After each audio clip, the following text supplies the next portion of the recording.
Chapter 6.1 is called Antiderivatives and Indefinite Integration. Basically what we're going to start to do is, just like everything that we've learned in math has ways to undo itself or kind of backwards motion, what we're going to be finding in Chapter 6 is same with differentiation. One of the key vocabs for this section is called the differential, and this one's nothing new. The differential is just a specific equation that relates a change in y with respect to the change in x. Just to remember, we had different notations for how we could represent differentiation. And let's say that we had an equation, we could label it y is equal to x squared plus 3, and then also we could have labeled it f of x.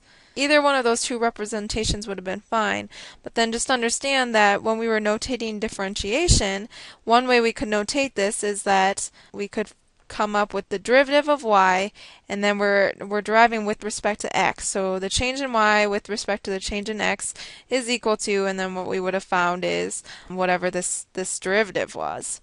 But also the other notation that we had was f of x was another notation for the actual equation, and then we could also derive it and notate it like this. Alright, so either way, these two notations were fine, and I would just like to say that we can form the equation by just multiplying. If you could, remember, this is just a really small change in x. It's some small change in x, so let's take that change in x and form this equation, and that's what we get. Well, we have it written up here. That's what a differential is. It's just an equation that links the change in y with the change in x. Alright, another piece of vocabulary that we're going to head into is, I just want you to focus on this top one. In the past, what we've done is taken some sort of function, and we've gone through the process of differentiation, and we would have come up with something like this. Now what I would like us to do, I'm going to take this away. So if we were just confronted with this equation right here, what was the function that was derived to get this? So we would be going to a point backwards. We would have to say, well, there was some sort of function that got this 3x squared plus 2, and we're trying to figure out what would have been derived to get it. So we're going to start going backwards now. We are going to underive functions. The antiderivative function, notated big F, is a function that was derived to get a function f. We would call big F of x the antiderivative of our function little f, because if we were to derive this, what we would have gotten was this function. So I'm going to relabel these now just to understand what we're going to be looking at is this right here would be the function that we're studying. F of x is equal to 3x squared plus 2. And what we're going to do is underive it. We're going to figure out what would have been the function previous to that could have been derived in order to get this. And so what we're going to be finding is it would be something like this. And it's actually, we'll figure out why I'm doing that, but later on we're going to see there could have been some sort of constant. Alright, so this is the notation that we're going to come across, where before we had a little apostrophe after the f, or we had dy dx to tell us that we needed to differentiate. Now what we're going to have is this kind of squiggly, this integral symbol. This is going to be the symbol that tells us to integrate. So symbol. Alright, I want you to also notice that right here what we have is a differential, and the idea was before we would have had something like this, dy is equal to f of x dx. So when we're doing this actual integration here, we would put a symbol out here. These kind of undo each other. What you're saying is that we don't want to any longer find the derivative of y. We're going to be backwards going and just finding y, and so this is what we end up getting. And we actually do call this piece right here an integrand. And this right here, just like we would have that dy dx before when we were deriving, we would know that we were deriving with respect to x. Same thing here. This is telling us it's the variable of integration. It tells us what to integrate with respect to. So I'm just going to be trying to introduce the vocabulary in this lesson, and there's a lot of it Once again, that's why calculus can become such a hard subject to learn, is because it's a new language. So we just really have to familiarize ourselves with all these pieces and what these notations are trying to communicate to us. Here is one thing. The key word here that we're looking at is called the general antiderivative of f. Okay, and this has something to do with that c that you've been seeing. When we were saying that what we're going to be looking for is an f of x, and then we're going to have to go backwards to find a f of x, big F of x. What's going to also happen is we have to include this c, and what this c is called the constant of integration. And so what we do is we just tag this on. What that is, it's a constant number. It stands for a constant number that could have been wiped out in the process of differentiation. So consider this function right here. And in chapter 5, what I may have asked you to do was differentiate this. And what you would have gotten was 2x, and then this would have wiped out. So now we're going to be introducing it, how we're going to see it in this chapter. We're going to be given a function, f of x is equal to 2x, and we're going to be asking what could have been derived in order to get 2x. My big F of x is equal to x squared, and that's all we got. We have plus the 0 here, but what we have to realize is that something could have been wiped out in the process of differentiation, and it could have been 1, it could have been 2, this could have been 3, but any constant would have been wiped out, so we put a c there. So that's what the constant of integration is, and the general antiderivative, by just plugging or placing that c there, we do the process of antidifferentiation, and we're going to have to tag in a plus c every single time. This is going to, in your book, some of the directions ask for a general antiderivative, and some of them ask for a general solution. They are the same thing. So I just want you to see that any one of these graphs could have produced the function 2x. When we move backwards, when we try to antiderive these, what we will get is an x squared, but we're just going to have to plug in a plus c. Alright, so now we're going to look at the basic rules of integration, and that's pretty much all this chapter is having us do. It's having us integrate. So we need to look at, or in other words, integration, once again, same thing as antidifferentiation, which is the same meaning as to underive things.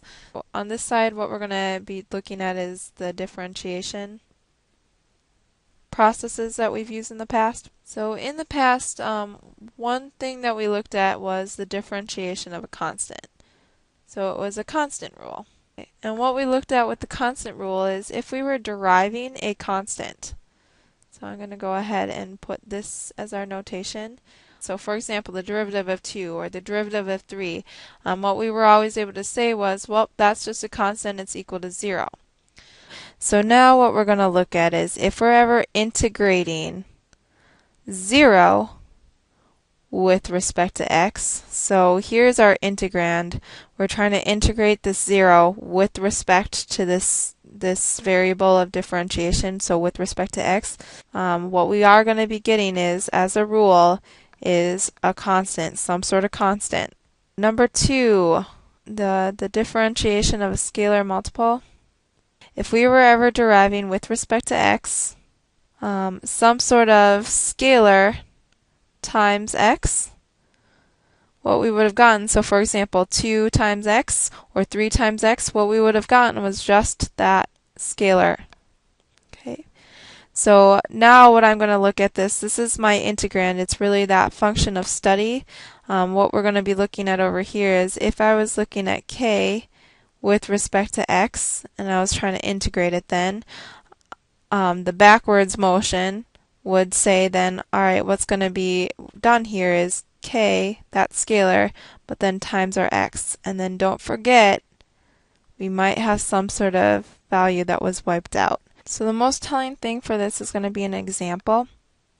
We're going to go ahead and look at, let's say we have some sort of function. We're going to call it f of x is equal to 5. One way we can represent this is if we're trying to find the antiderivative of this, then what we're saying is this was something that was derived, okay? So I am going to rewrite this as this. dy is equal to 5 times dx. This is a differential equation. What it's saying is that, yeah, I recognize that I can write this function right here as something that was derived. And what I'm going to do is find the integral of it. So I'm going to anti-derive it. There's my notation for that. So these undo each other.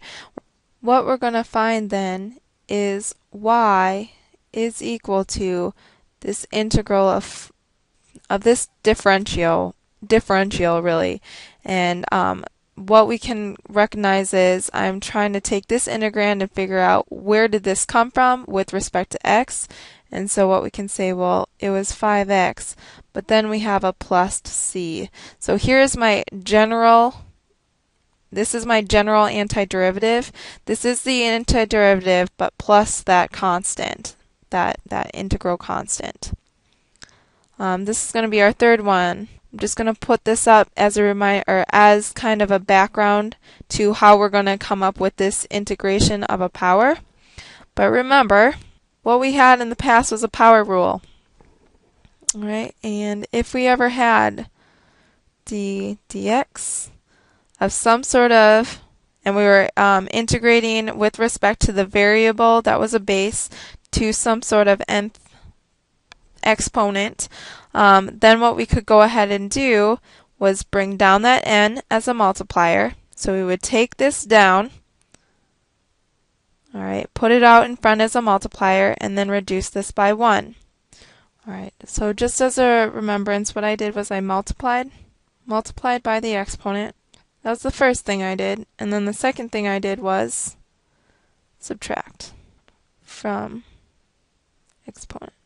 Okay, so now when we're looking at the integration of a power, so what we're going to say is if we have some sort of x to the n now, and we are anti-differentiating with respect to x, what we're going to get is this. And an example will do a lot of good here in a second, but we're going to just work exactly backwards of what I did over here.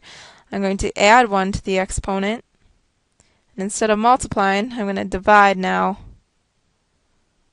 by that n plus 1. And then don't forget we need our constant. Okay, so an example of this. Let's say we're looking at the function f of x is equal to x to the second. Alright, and I also can write this as a differential to represent that I'm going to try to anti-derive this.